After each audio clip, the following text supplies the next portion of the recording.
AI is going to change everything for marketers.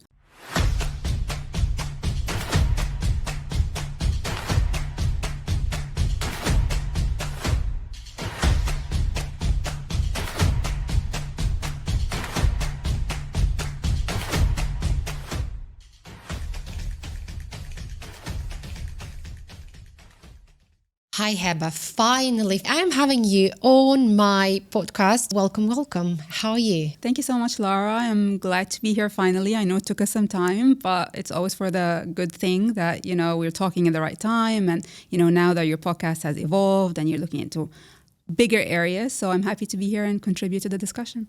That's lovely. So what are you up to now? So I know you've been doing a lot of sort of public appearances here in the region, talking about marketing, organization strategy. You've changed a number of roles since we met last, right? So can you just talk a little bit about your recent journey, and then we dive deeper into what brought you here? 100%. So I now lead marketing and communications function at LogRhythm Exabeam. It's a leader in cybersecurity operations, managed with the power of AI, supporting security teams better detect threats that are, rising in today's digital economy. Before that, I've had almost 20 years of experience in marketing, strategy, sales in the technology industry in the Middle East and Africa region. Including 15 years in IBM. This is, I think, where we met last, as we were colleagues. And throughout that, journey, I also ventured outside to speak, publicly on topics that I'm passionate about. And those have, really been different topics.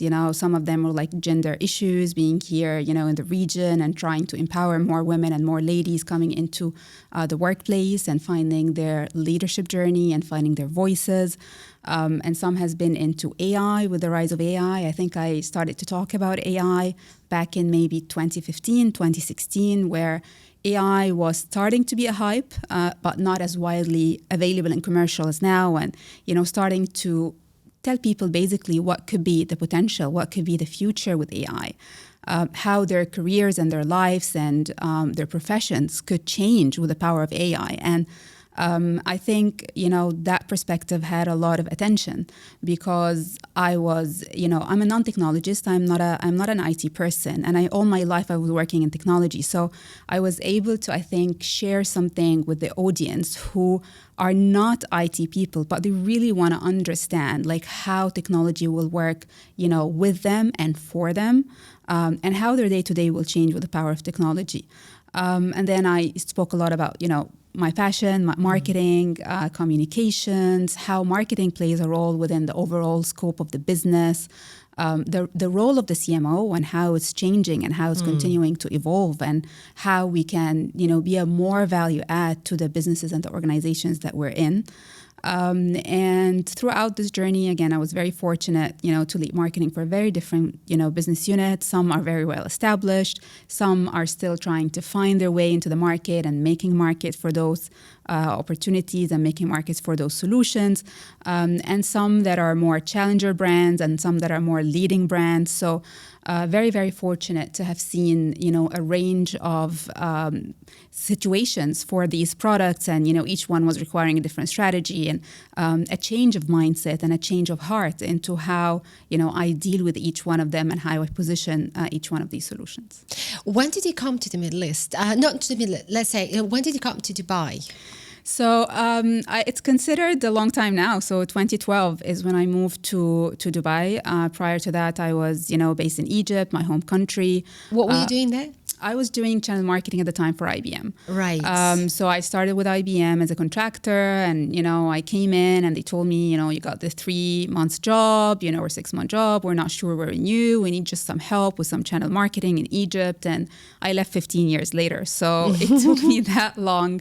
And again, been very fortunate to have had the opportunity to lead marketing for different solutions and different regions and getting major exposure to the region. So my journey maybe with leading in the Middle East was in 2012, and definitely, I came to learn a lot about the region ever since. And every day I am learning and unlearning new things, right? So the Middle East is definitely not what it was back in 2012, right? Like sure. What's happening in Saudi, for example, was nothing that we had in mind, when I started coming back in 2012. The pace of change and the rate of change and the direction which the region is going. Being a leader in so many of the technologies where, the UAE, Qatar, Saudi are really making the effort, making the time, really taking the job seriously to be leaders in emerging technologies and being leaders in AI and being not just consumers of the technology, but being, innovators in the technology. So, if you think of it back in the day, the region was more of a consumer of technology, right? Yeah. It was an essential stage. At some point you need to use what's there in order to build your own, in order to learn how to build your own. So that's what the region back in 2012, big market, lots of challenges. But where things are now is definitely where it's really, interesting for any marketer or any organizations coming into the region to it's super important to prove themselves as part of that vision, part of that strategy. And only vendors, and I think only organizations that truly walk the talk, right? That, not only say they're here for the Middle East, but really make the investments, upskill, the local resources, work on developing solutions on the ground and working on developing solutions that work for the region. These are the only, I think, organizations that are going to be able to continue and succeed in the region moving forward. How do you think you have changed as a personality and as a professional since then, considering you've just mentioned how the region has changed? Well, it was definitely a big growth journey for me. And again, I've been very, very fortunate to work with so many good leaders and have so many colleagues around me who were also, an essential part of my growth journey. I think when I started my job, I was always passionate about, marketing, communications, content. But finding, I think, my personal voice has been something that was completely different for me. I said it, when I got my LinkedIn Top Voices, mark badge badge that, when I started my career, I was voted most likely to get married and stay at home. And that was because I was always, very good at my job, but I was always super quiet. I wasn't empowered enough to, share my point of view. And it just took a lot of listening, I think, to a lot of my mentors, a lot of my colleagues who really believed in me and tell me, Heba, you got something to say, right? Like just go and share it, whether it's about technology or where I see technologies going in the region, whether it's about marketing, whether it's about, the gender issues and women issues in our region. And it took a lot of doing things that make me uncomfortable. It took a lot of doing things that make me feel sick in my stomach, right? And this is something that I think has paid off tremendously, and I'm super grateful to have had those opportunities. Do you think that there's a moment, or probably one or two moments in the career path that can really, really change the pace you're developing with? So do you think, do you believe in that? Or probably you have examples out of your journey within your career and as a personality as well. So maybe a person who influenced you, maybe, a message that you heard and something made you hear that made you sort of pivot in terms of how you're developing. So whether you're just doing a small role and then mostly dedicating yourself to your kids and or you are looking for your voice and discovering your full potential as a woman. Yeah, 100%. I think definitely having good managers along the journey. And I remember here in the region. Here in the region. Yeah. I've been extremely lucky to have had, managers from different parts of the world, right? Working in IBM, being very fortunate to be exposed to different cultures. And it also opens up a lot of things.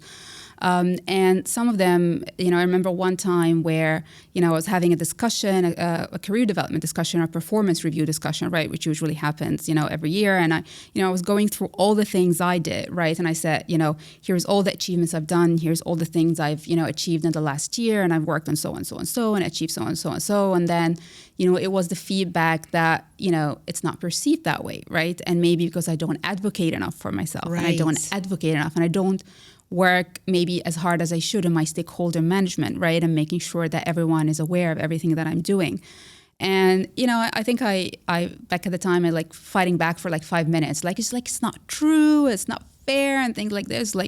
I think one of those managers at some point told me, like, Heba, perception is reality, right? And, if you were to change the outcome, next year, you need to work on that, right? And I did own it, and I did understand, right, the power of the perception of, and it takes a lot of self-awareness to be able to say, maybe I've been, so focused on doing things that I've, not focused as much on some other things that are super important for my career development, for my perception, for my growth within the organization.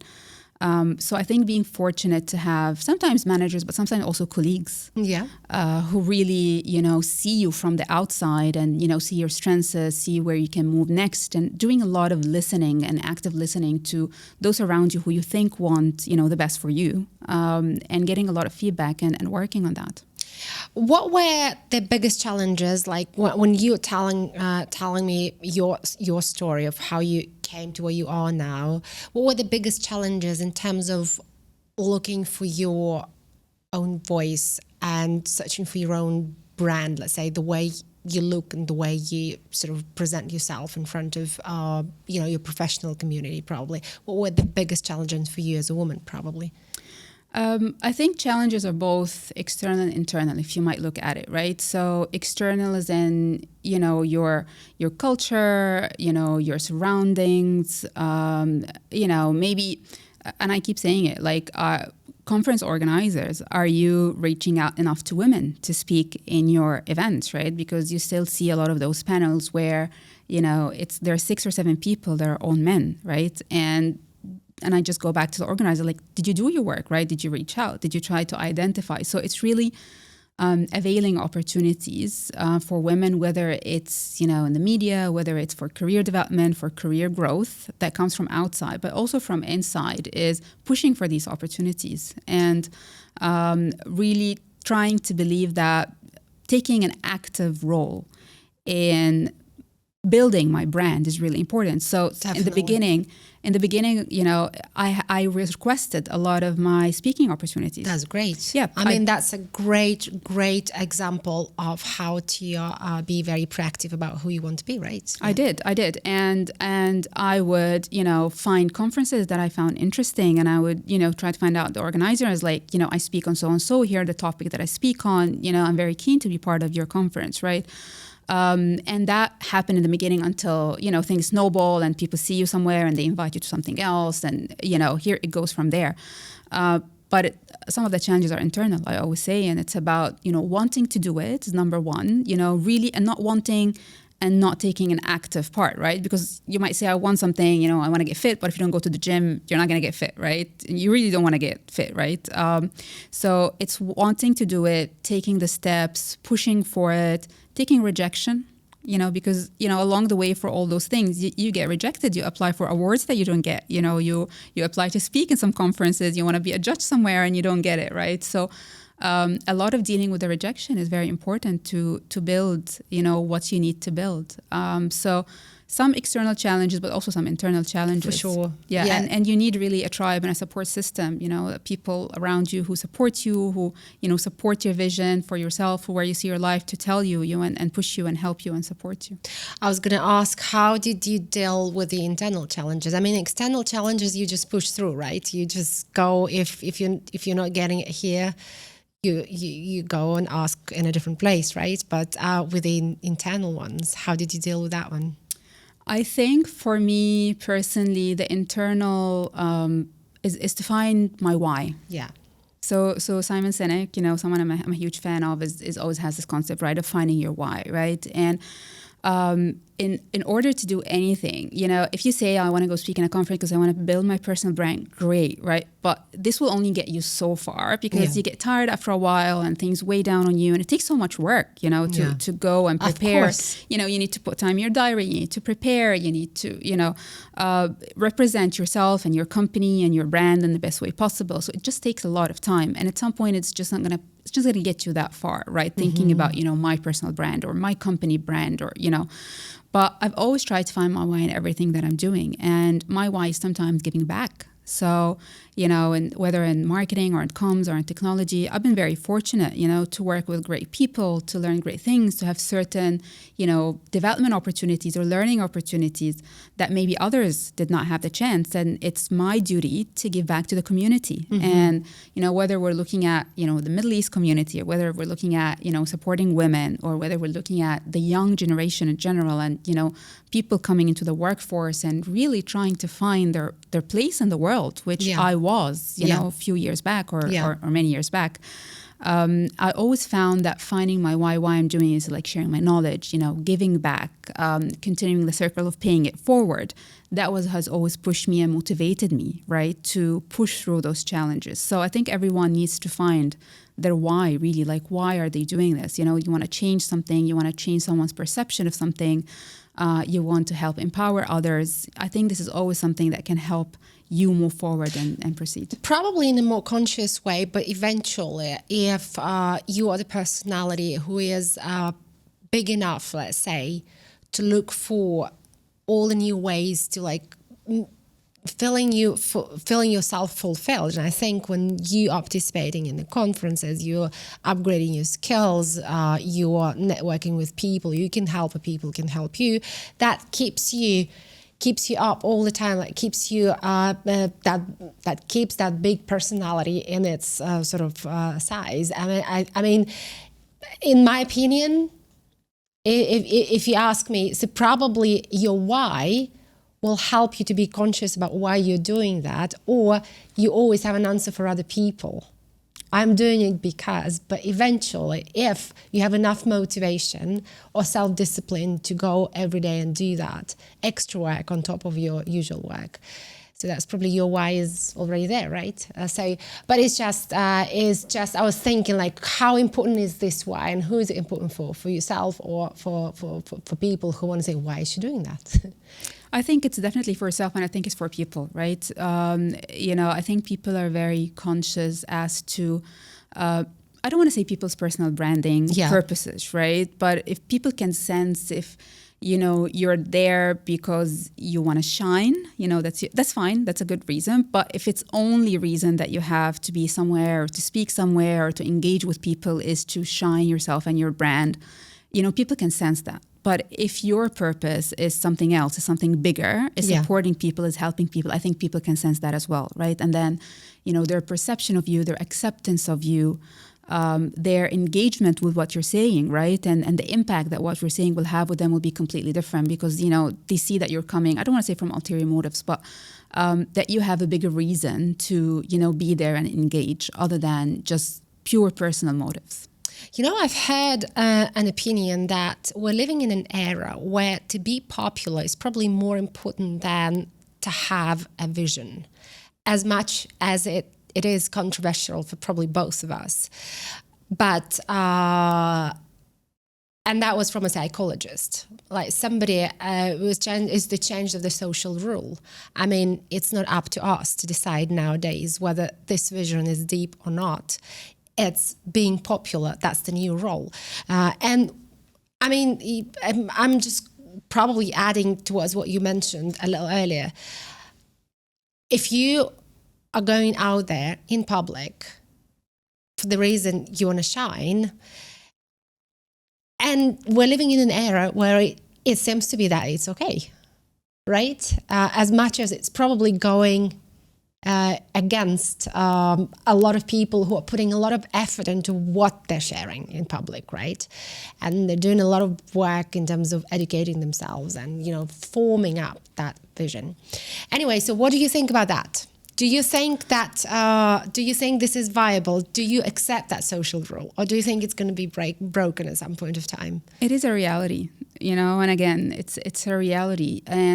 But what I find is, if you're seeking popularity and this is your sole purpose, there is a chance that you will fail at that, right? Because how many creators are there, on LinkedIn? How many creators are there on Instagram? How many creators are there on Facebook, right? There millions, right? But how many of them are truly, truly popular by, standards? It's a percentage, right? So there's a chance that you will feel like you failed in your mission if that's your objective. But if your objective is to educate, to empower, to inspire, to share knowledge, you can never fail, because that's something that you can easily have control on, right? You have control into the content that you put out. That's you true. have control on, what kind of things you say, what kind of things you share, what kind of knowledge you share back. And the impact is real. The impact cannot, be denied. The impact is not up to popularity, up to algorithm, up to, LinkedIn or Facebook liking your profile, and pushing your profile more than others. So I find that the chance of failure is much higher if that's the only thing that you're after. But when you're just chasing the popularity, exactly, more than anything else. Exactly. You risk a very high chance of failure. But if your motive is otherwise and you end up being popular, that's the ideal scenario, right? So you end up being popular for saying the right things and doing the right things and, trying to inspire change in, your society, your community, or your world, or whatever. So I find it's definitely more... let's say more rewarding. It's more rewarding on the long term, for sure. On the long term. It's interesting that we started actually talking about content, not from the perspective of like you being a marketer or heading in marketing, but I think it is such an organic conversation about, the personal brand and the way you're perceived by people in public or in a in-person communication, that we sort of organically moved into that. I wanted to ask you, as actually somebody who's heading marketing as well for a large tech brand, how has the role of content changed for businesses? I think content, looking back again into 20 years, right, of being in the industry, content has changed a lot from, that we sit in a room as a group of product marketer, we sit with the engineers who develop a technology product, and then, we come up with the latest features and, the messaging that we need to put into the market about our, brand, about our solution, about our new launch and how is it different and how it changes people's life, to doing a lot of listening and trying to understand more from our users and our customers, because there are so many ways for them to share, what they think, what they like, what they engage about the brand, about the solution and the products that we have put in market, and then changing the messaging that we're doing to cater to what they say. And this is the ideal scenario, right? There are different, I say, rates of adoption of that across the industry, across regions, and some brands are better than others than doing that. But this has definitely changed from marketers controlling the conversation. Like, we used to set the narrative. We used to say, my product will be known for XYZ, to being ideally only facilitators of, our users, our consumers, our influencers, to shape the experience with the brand, to shape the characteristics of the brand, to share the experience that they have with potential users and potential clients and potential customers as well. So this is a big shift that's happening, right? Absolutely. Some brands Huge. are adopting it faster and better than others. Some are still trying to control the narratives, whether, the traditional ways with PR, with our website, with what we say. But some are also moving forward faster than others. I think this will be the trend, is to be, again, more of a facilitator of what the brand really is. I think it's key, isn't it? So it's so what you've just mentioned is absolutely key in terms of how brands should see businesses, the B2B brands specifically, should see the content, because content used to be a banner or brochure, right, that you can print out once a year and then reuse it in multiple times. You can reuse content nowadays multiple times as well, but it's a different type of content, right? So it's the content that you co-create. I think reusing content is very key, as you said, right? But sometimes we will reuse certain things at certain times, and the market is changing, conversations are changing, and you need to be always relevant to what people are talking about, right? So the speed of creating content, as well, to your point, is becoming very key, because if something happens in the industry tomorrow, you want to respond to it, you want to be there, you want to talk about it. So a lot of like adjusting the content strategy, addressing the major happenings in the market is definitely changing as well. Why do you think it is clearer and for some brands and not as obvious for the others? Or, I mean, the question is probably coming from the fact that you mentioned that some brands are adopting it faster and sort of trying to, generate their marketing and PR strategies accordingly, and some are not. Some are still tackling the traditional ways. And I think we're talking about our region mainly, right? Because it's different on a global arena. So why do you think it is happening? So what are the root causes to that? And I think our region, and this is something I think we touched on before our discussion, is struggling with resources. And, you look at the marketing function in so many of the big brands, and sometimes it's just like 2-3 people running like a very, very big show, counting on enormous number of agency members or freelancers or both, or contractors or part-time workers or volunteers who are not from marketing, but, stepping into certain projects. So we're forced to basically take what's given to us by global and, just try to tweak it just a little bit if we have time and putting it in market, right? Whether we think it's relevant or not is a big question. Whether we think it's going to resonate with our customers or not is a big question. But some brands would, maybe the local brands, right? Because they have more power into saying, they create the content, right? So like, I'm going to create content that addresses my market. I'm going to create content that addresses my current users and why they like my product, and, being more close to the users than, sitting behind a laptop and thinking, what are the latest features that I want to promote and what are the latest capabilities in my solution that I want to promote. So I think the brands that have more time to invest time with their customers, and marketers that have more time to spend with their customers. And I always, in my career, this is something I always wanted to do and I always pushed to do. And it was actually one of the biggest motivators for me to take on like a more public role, is to be closer to my customers, because I wanted to go speak and have one-to-one conversations with them about their needs, their challenges, why they like my brand and why they don't like my brand. Because they are your biggest educators. They really are their biggest educators on why your solution is still there, why they love about it, what would they change about it, and what will they change about it. And I think some brands are far ahead into this process, and some marketers, sometimes it comes down to the individual, marketer within the brand saying, you know what, this messaging is not working for me. I need to tweak it. I need to change it. I need to come up with something different. I'm closer to my audience and I know why they like my brand. And sometimes being closer to the sales team as well. So I remember a lot of times, especially when I was struggling with a certain solution or a product, I would run something that was called a win or loss review. And this is something that I came up with. And, I was sitting one day and I was like, I need to understand, why are we winning so many, deals with this particular industry, or why are we losing so many opportunities for this particular solution? So I came up with a checklist. I came up with a list of questions, and I was with the sales team. If we win a big opportunity, I was like, tell me, what did the customer say? Who were we competing against? Why did they choose us? Like, what is it, the one thing that you said on that meeting that made them completely disregard the competition and choose to go for our solution? And the other way around for losses as well, because you learn so much from losses. Yeah. And it could be that we couldn't position certain thing. We could not, defend our product capability in a certain area. We could not defend the return on investment. We could not prove the total cost of ownership. So understanding all those things, it does take time, right? To invest time with your customers, invest time with your sales team, to be able to come up with the best content strategy for your brand or your business or your product.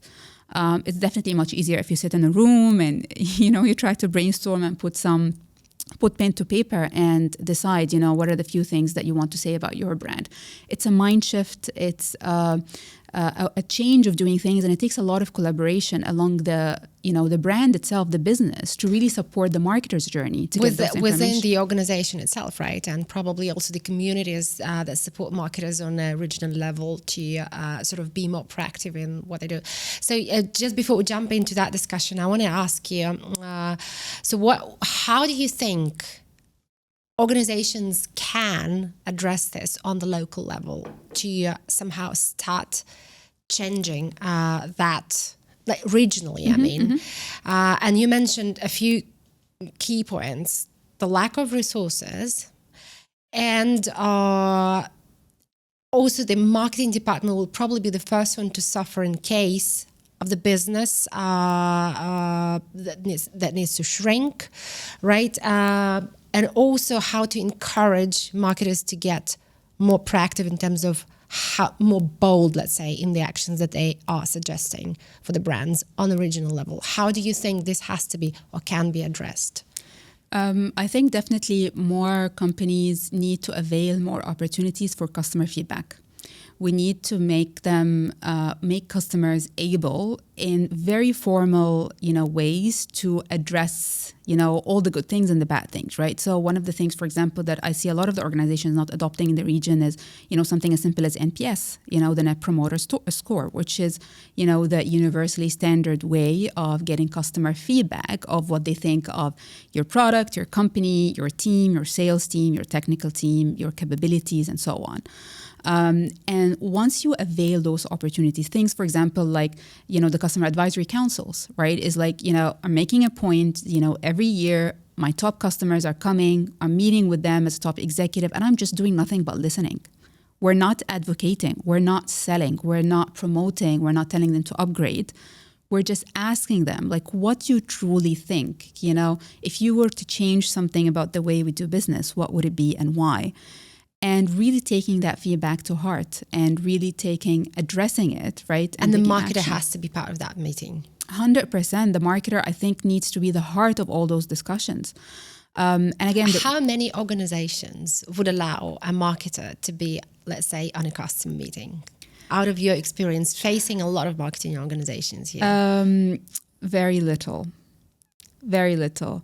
So it's a two-way street, right? And, we can point fingers as much as we want, right, at organizations and say, they don't hire enough marketers, they don't give us enough budget, we're not given a seat at the table, we're not represented in the big meetings and the board meetings and so on. But then why don't we also look at what we as marketers can do, right? Yeah. What can marketers do to change the situation, right? We also need to fight for the seat on the table. We also, need to show the value. So I think coming into a customer meeting, you should add value to any meeting that you're in, right? Not just a customer meeting, and what are you coming into the marketer, into the customer meeting with? You can come in, with an insight. You can come in with a trend of what's happening in the market. You can come in, with an outlook on something that's happening in the industry or a trend that's happening and how they need to be part of that. So doing the homework is also very important. To be invited to the table, you need to add something to that table. And the other thing is also about the marketing resources, right? Have we, as marketers, as an industry, done a good job of promoting our value internally, of making sure that the business understands the return on investment, right? And this is something that, I was also very keen on throughout my career. And I was able sometimes to scale my team in very, very small units from, being an individual contributor to having 7 or 8 people on that team. But it was just a numbers game. It was just sharing, here's what I've done as one person. Here's what if we would do in terms of pipeline, in terms of revenue, because that's what all the business cares about. In terms of the bottom line, if we bring on another person, if we invested that much money and we got that much, as a return on investment. If we invested double, guess what? We'll get double as well. So it's all also comes down to the marketer's ability to have this conversation and being really aware of the impact to the business, speaking the business language. Because sometimes as marketers, we go into a meeting with the CEO or with the VP of sales and we say, I've done this campaign and we have 500,000 engagements, 500,000 impressions and 40 people ended. And, they say, great, right? But like, how does that help them? They have a number to make. They're going onto this cadence call every week, with their global VP and they have to present the numbers. And, we need to meet in the middle, right? So the marketing numbers are important, the marketing metrics, what we need to achieve, but it's it's also about having a different conversation sometime with the sales team and making sure that they understand the value, that they see the value the marketing brings. So definitely a two-way street. And I strongly believe we have work to do in this area. Oh, absolutely. I think, and what you're just mentioning here is also a message to the marketers out there in terms of the skills and upskilling and the professional qualities and the traits that they need to obtain to be able to be taken seriously, right, in those conversations. And a question to you. So considering the region, considering the market we're dealing with, considering the tech disruption, what would be the key skills, soft and hard, that a modern marketer should have to be able to be successful in building a career in the region like Middle East, for example? So a very challenging region.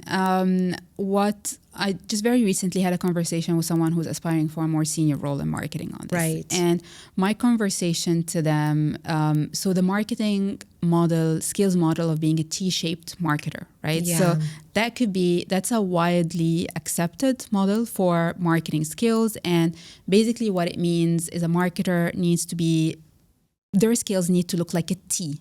Right. Mm-hmm. So the T, if you think of it, there is a horizontal line and there is a vertical line. Mm-hmm. And the horizontal line means that they need to have awareness, good level awareness and experience with a broad number of marketing topics. So they need to understand a little bit about content, social media, digital media, press, public relations, events, pipeline management, digital marketing. So they need to understand something about the broad line of marketing, but the vertical line is being more in-depth or being more a subject matter expert, if you might call it, into one or more of these things, right? And if you think about our region, again, being resource challenged, the expectation in the industry is that you hire, a master of all trades marketer, right? So, and the master of all trades is a master of all trades, but capable of also being, responsible for running end-to-end campaigns and being able to execute, know a little bit about content, writing to some extent some content, localizing some content, running events, and at the same time doing some digital things, doing some press releases. If you think about other regions, you have one person, right, running each one of those functions, right? Yeah. And if you think about the bigger superhuman. companies, very superhuman. I'm not saying this is the ideal scenario, right? But it's really helps to stand out, right? It really helps to stand out nowadays, in my opinion, if you want to land a role in this industry, in the marketing and events industry in the Middle East, is to be that broad, more of like a marketer. But then also like having unique expertise in certain areas that you can, really capitalize on, right? When, you have a project in this area, this is where you will shine, right? Because everyone else knows a little bit about everything as well. So as hard as it sounds, and we all have our comfort zones and uncomfort zones. Like, some of us are more, are great event executors. Like they know how to put something together and, make something come to life. But some people are more like into the digital part and they enjoy, playing with the numbers and the views and the funnel and the engagement, and they're not really into events. But the reality is in this region is the expectation is to become more broad marketer into your execution. So building an understanding of areas that you're not comfortable with is key. Do you also have to be very hands-on here in this region? 100%. And I see a lot of, myself and other colleagues around me, again, due to the lack of resources, you will find yourself very engaged hands-on. So you need to be broad into the strategy, understanding the strategy and the bigger picture and, why you're doing what you're doing. How does that change the needle for your brand and your company? But really hands-on in a lot of the details in order to guide, your team. And sometimes you need to work with yourself because, you have those big projects and you need to work hand in hand with them. Definitely challenging. Are the agency model still an efficient model for the region? I would say it is. And I think very little agencies, again, being 20 years in this industry, very little agencies have, come across as true partners, right? Or truly understanding, the business and being an extended arm, right? So you can find good execution agencies, you can find, good digital agencies here and there. But yeah, definitely the heavy lifting. And I would say maybe it's more depends on the industry. So I've seen from across in the industry and, being engaged and judging, some of the biggest, awards in the region that, cater across a big number of industries.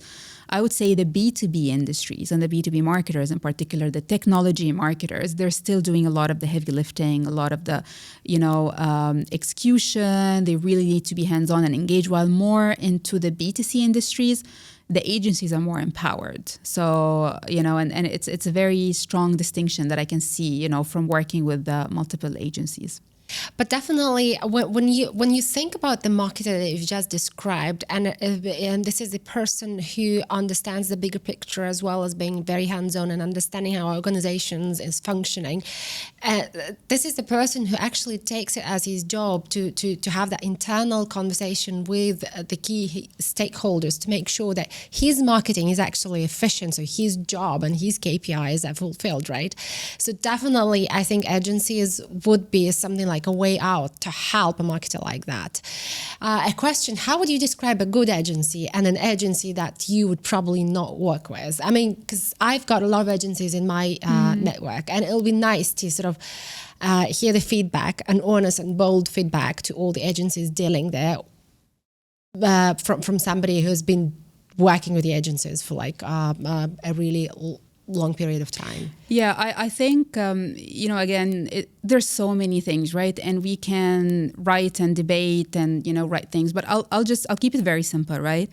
It is very personal, and it's, for me, agencies that care about my success. Right. Simple, and that comes across very strongly. And that comes across in things like, urgent requests.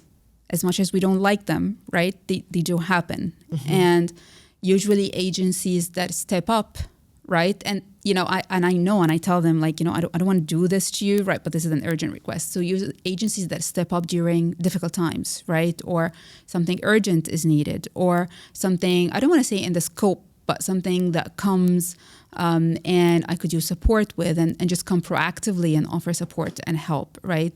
These are usually the agencies that I find myself working with.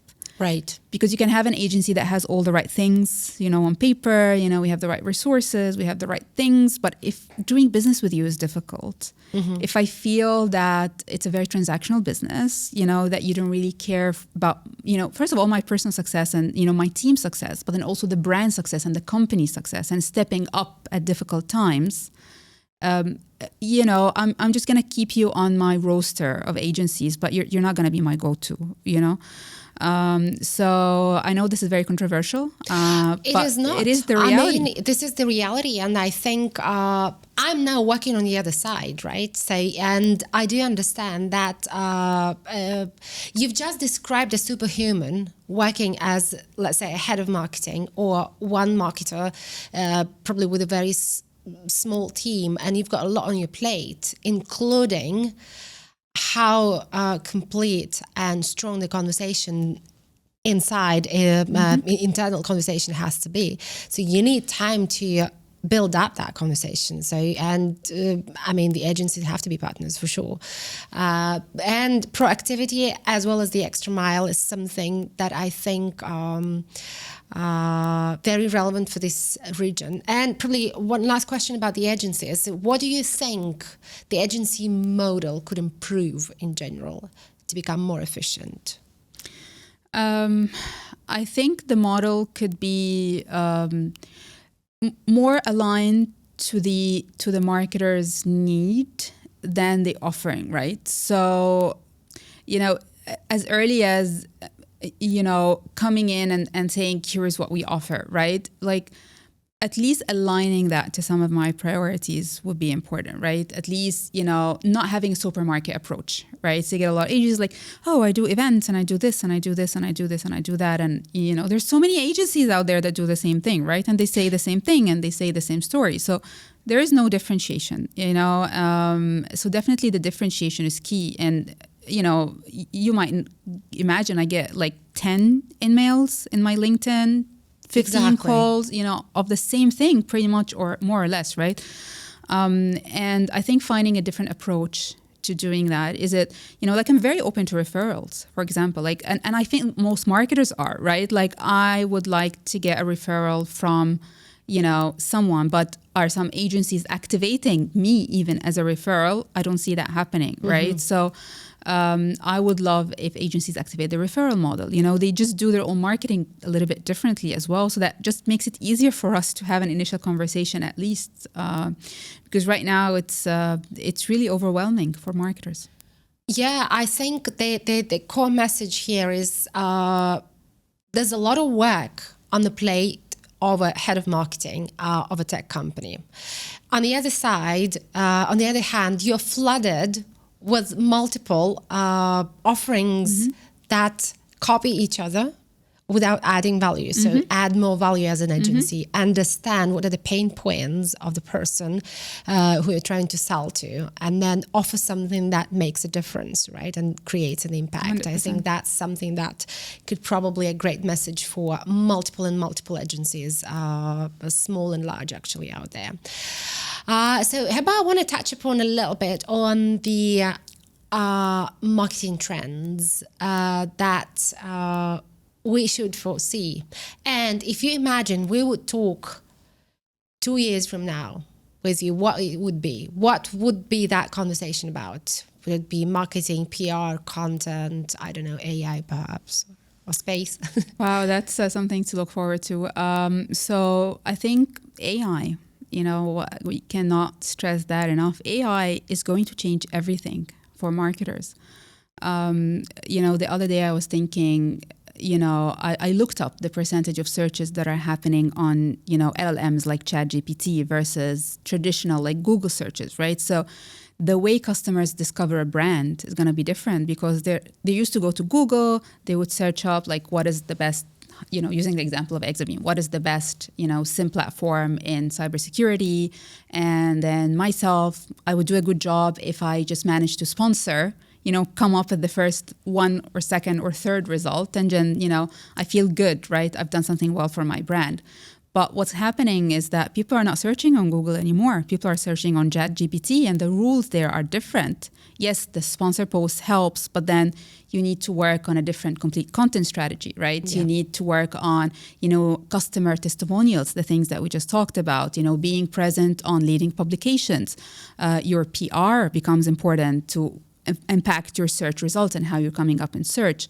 The way your website is structured, your content for the website build and the sections in it and the way the things are written, the tone of your content needs to be more conversational. So, more of like answering questions so that you come up and become more promoted as, the best SEM solution when asked for in that category on ChatGPT.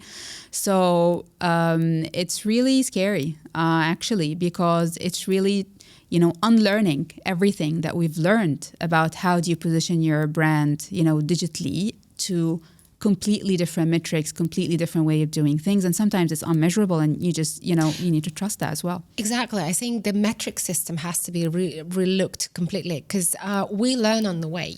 I mean, creating content, co-creating content, publishing it, and then learning what's working, what's not, then pivoting and recreating again. This is an exercise, right?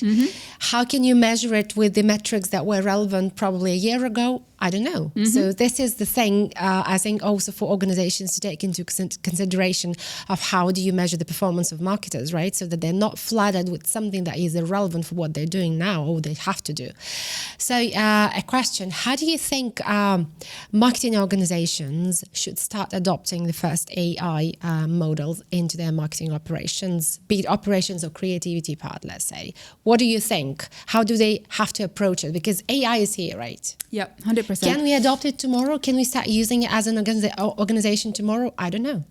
I think there's a lot of AI has been heavily commercialized. Again, looking back since I started talking about it for marketers in 2015, back in the day, you had to sign a very big deal with, IBM or the likes to, tap into the power of Watson, to analytics into your data or things like that. But now there's so many commercial available models. And I think the question we should all ask ourselves, exactly to what you said, we're overloaded with, things, right? And AI has come to the rescue. it has definitely come to the rescue. But it comes down to really thinking, what can it help us? What can we outsource, right, to AI? Is it more of localizing our content? Is it more of a lot of the translation work that needs to be done in our region, because we have 3,000 spoken languages across our region? Is it part of some of the content creation, some of the image creation, some of the video editing? It's really using a lot of the commercially available things. The thing that I think we need to be super careful with is, understanding the limitations of AI, understanding the biases of AI, and being at the forefront of, controlling what we're feeding into it so that we don't get a biased answer. And the second thing is confidential data. So I don't think, I think a lot of marketers need to be aware, that those open models, they're not, 100% secure, right? And your data, once it goes into these models, they're, out there, basically. So it's not optimal as of now to use it for like marketing analytics, for example, to analyze, our customer confidential data, or, our wins or our losses or our pipeline or things of that sort, because it really means sending all your organizational data and customer sensitive data that we should be guardians and protectors of into, the world, basically. So it's a lot of learning, first of all, to understand what cannot we do? What are the easy wins? What are the things that we can achieve today, offload ourselves and our teams and outsource? And then what is the long-term strategy? And the long-term could be, analyzing our results, analyzing our performance, and maybe even getting ideas of drafting strategies for campaigns, right? On the campaign, that might actually help for sure. I think, you actually nailed it. That so it's a journey of how to make it as secure as possible, in terms of to use it for the bigger things like analytics, for example, but small pieces like content generation, for example, or the creative part, even brainstorming the ideas. That is something that organizations are probably adopting it now. I mean, more of an agency sides, but definitely working together with the actual organization. So 2 years from now, we talk AI analytics probably, or I think that's the conclusion, or... We'll talk a lot of AI, yes, 100%. And we will talk a lot of empowering users to create their own content and user-generated, but user-inspired content as well. So again, our team should not be sitting in a room, our content team sitting in a room and deciding, I'll do a white paper on this topic, right? It should be more of like, our customers are talking about this, asking about this, let's just create a paper that addresses their concerns, or, that highlights a capability that they like so much about our solution. So definitely more power to the users, more power to our customers. Interesting. So I want to ask your opinion about one more thing. So we've been talking a number of times with a number of people on this podcast, including that any company should now start operating as a media company. So what do you think about this model? Is it really relatable to most of the organizations in the region? We're talking about medium to large organizations. I'm not talking about, let's say, startups, which are probably more flexible in terms of what they can try and, probably partially invent into what they're doing. But I'm talking about medium-sized to large-sized organizations. You mean in terms of creating content? Well, yes, thinking as a media company, meaning to reinvent the way you actually, A, create content, B, spending your budget, C, doing your events. I mean, it's going to reinvent the entire thing, the entire approach towards marketing. I think it's something, we should always think about and be critical of what we do. And this is something also that's very difficult to do, is to step away from something that you think is working for you now and say, you know what, I will revolutionize this. I will look into my marketing strategy and how I spend my dollars and also my resources, because they're so limited, as we talked about, to focus on different things. What I see, for example, is very key and very important. Some companies are starting to look into this as thought leadership. So, people are learning more and more that people want to engage with people as opposed to with brands. So empowering more of like your employees, but also your executive team, your top leadership team, to have their own unique share of voice. So I see some marketers are engaged into this. Myself, I view it as a top priority, and I can see the impact of that. Because the content that's created by people is consumed in a completely different way than content that's consumed by organizations. So, and I'm actually doing some shifting right now of like my focus, my resources into investing into some of the key figures that I have in the organizations to say they will be the spokesperson and people will engage with them, and in a different way than if I post the same content on my brand, for example. So I think some people are taking a step back and looking, but definitely not easy because, again, the metrics of the organization need to align to that, as to your point. So the smaller organizations maybe have a better chance of doing this. But if I have targets to generate MQLs, marketing, created leads, or if I have a deadline to generate a number of pipeline leads that is coming, more likely to stick with what I know works, right? Yeah. So it's a big shift that I think will take some time to be achieved. For sure. Yeah, it's interesting how the experience would be working with different marketers. And I'll be interested also to hear probably going forward in terms of how your journey with, bringing up to your, public appearances of your key executive leaders, let's say, because I know it's a big journey as well for a lot of marketers to bring it out there. So good luck with that, and I hope that we can continue that conversation in person, different community events here at Podster, or on another interview, or maybe a panel. Yeah, that I'm chasing an idea of running up the most vocal marketers in the region to talk together. Sounds great. I look forward to that. Thank you very much for stepping by, and it's been a huge pleasure for me to see you, first of all, and definitely to have this conversation. Thank you so much, Lara. Likewise, so happy to be here. Thank you.